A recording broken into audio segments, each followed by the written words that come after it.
O número 144.000 revela sobre como Deus salva. Quando pensamos em salvação, nossa mente geralmente vai para as cartas de Paulo, como Romanos ou Efésios. Mas e se um dos retratos mais ricos e completos da salvação estivesse escondido à vista de todos, no livro do Apocalipse? Hoje, nós vamos mergulhar fundo no mistério dos 144.000, para descobrir como eles revelam aspectos surpreendentes da obra de Deus para nos salvar. Usando uma análise cuidadosa do texto original, conectando com os grandes debates da história da Igreja e oferecendo uma perspectiva pessoal integradora, vamos desvendar uma visão da salvação que é muito maior e mais empolgante do que imaginávamos.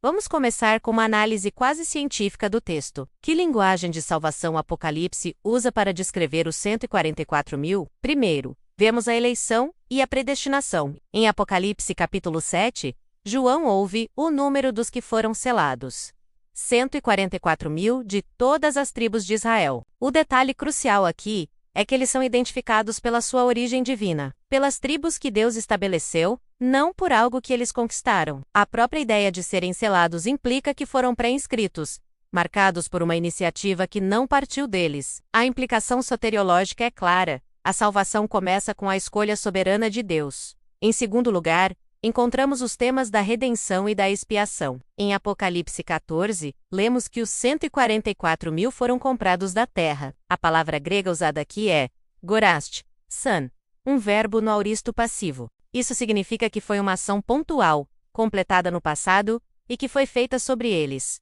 Eles não se compraram, eles foram comprados. O texto ainda diz que são primícias para Deus e para o Cordeiro, uma linguagem que nos remete diretamente ao sistema do sacrifício do Antigo Testamento. Isso nos mostra que a salvação é baseada numa transação sacrificial, definitiva e completa, realizada pelo Cordeiro. Terceiro, a santificação e a preservação. Apocalipse 14 também descreve os 144.000 como aqueles que não se contaminaram e que são irrepreensíveis. A palavra grega para irrepreensíveis é amê, que não significa uma perfeição sem pecado, mas uma integridade de caráter, uma consagração mantida. Eles são puros não porque nunca erraram, mas porque foram purificados e se mantiveram dedicados. A implicação é que a salvação não é um evento único e estático. Ela inclui uma transformação ética contínua, uma jornada de santificação que dura a vida toda. Finalmente, a glorificação. De volta ao capítulo 7, após a descrição dos 144.000, João vê uma multidão incontável diante do trono,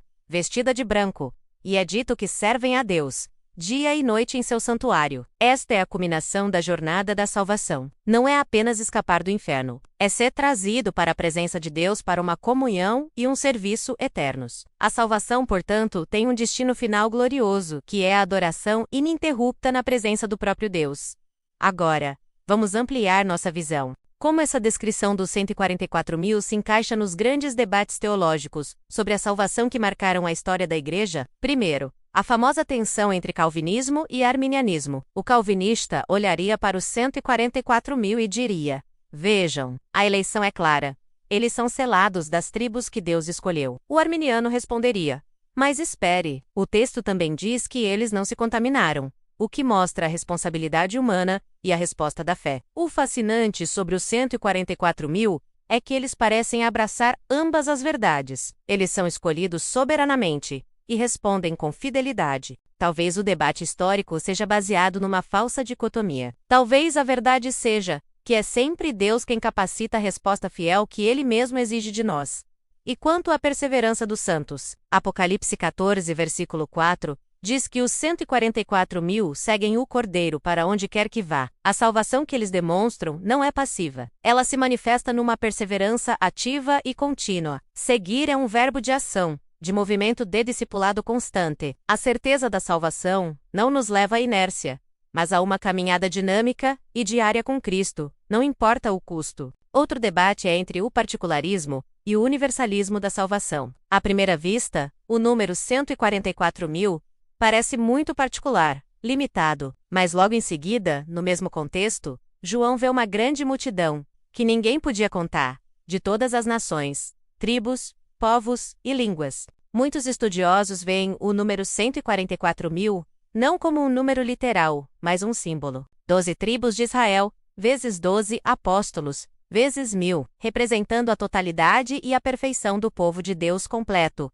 tanto judeus quanto estrangeiros. Assim, o que parece particular, na verdade aponta para a completude universal do povo redimido. Por fim, a salvação é corporativa ou individual? Novamente, os 144.000 nos oferecem uma visão integrada. Eles são salvos como um povo, identificados pelas suas tribos, mas ao mesmo tempo, cada indivíduo recebe o selo de Deus em sua própria testa. A salvação é profundamente pessoal, o encontro de cada um de nós com Cristo, mas nunca é individualista. Somos salvos para dentro de uma comunidade, um povo. Isso me leva à minha perspectiva pessoal, que eu sustento com alta confiança. Os 144.000 revelam uma soteriologia, uma doutrina da salvação, que é fundamentalmente cristocêntrica e narrativa. Primeiro, ela é centrada no Cordeiro, não em nós. Eles foram comprados, uma ação passiva. Eles seguem o Cordeiro.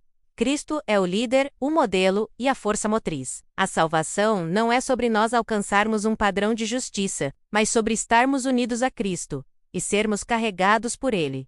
Segundo, a salvação é escatológica, não apenas um evento presente. Sim, eles são selados agora, como Efésios diz que somos selados com o Espírito Santo. Mas esse selo é para uma proteção futura, para atravessar a grande tribulação. Já somos salvos em Cristo, mas a plenitude dessa salvação ainda será revelada no futuro. Terceiro, é comunitária, não apenas individual. Ninguém é selado sozinho no vácuo. Eles são selados como parte de um povo, as tribos simbólicas de Deus. Não existe salvação solo. Somos sempre salvos para fazer parte da família de Deus, da Igreja. Quarto, a salvação é missional, não apenas para nossa segurança pessoal. Eles não são selados apenas de algo como a perdição, mas para vezes algo, para servir a Deus, dia e noite. A salvação tem um propósito, e esse propósito é o serviço eterno que começa agora. E por último, a salvação é ética, não apenas legal. A declaração de que eles não se contaminaram e são irrepreensíveis mostra que a graça de Deus não apenas nos declara justos, mas nos transforma e nos torna fiéis. Isso me faz perguntar, e se a nossa compreensão comum da salvação for pequena demais? E se em vez de ser apenas sobre garantir um ingresso para o céu, a salvação for sobre ser selado pelo Cordeiro, ser transformado à sua imagem, e ser comissionado para o seu serviço eterno? Uma jornada que já começou? Essa visão da salvação, revelada pelos 144.000, muda tudo na nossa vida prática. Ela nos dá certeza, mas não presunção. Minha certeza não está na minha própria perfeição, mas no selo que o Cordeiro colocou em mim. Mas isso não me dá o direito à presunção, porque essa mesma salvação exige que eu siga o Cordeiro ativamente. Ela nos dá descanso, mas não passividade. Eu posso descansar na obra completa de Cristo que me comprou, mas esse descanso me energiza para a atividade de seguir, servir, amar. Ela nos dá alegria no meio do sofrimento.